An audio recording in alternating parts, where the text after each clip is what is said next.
Yeah, I want to take a moment and recognize the difference in tire quality. You can see this tire, it is very, very flimsy. It's very, very thin.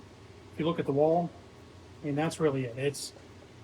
It's very, very, very flimsy. And now, the new tire, look how solid this is. Significantly thicker walls, and it is just a much, much better tire.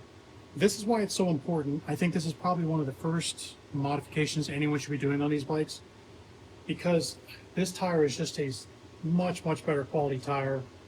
It's, when you take it off and do the mod for yourself, you will realize how paper thin the factory tires are. So if you put these side by side,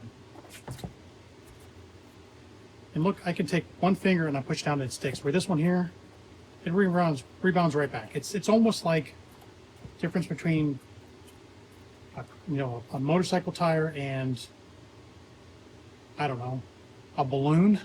Like this really, the factory tire really feels like it has a consistency of maybe a balloon. So I mean, the difference in quality is insanely better. Again, this probably should be one of your first modifications for any other reason other than for safety.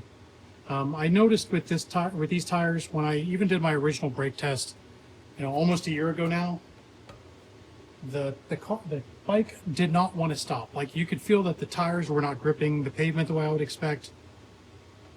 This is something you should definitely do for one of your first, modifications. I knew that before you would need to do it, but now actually feeling this tire, absolutely, this should be one of your first modifications.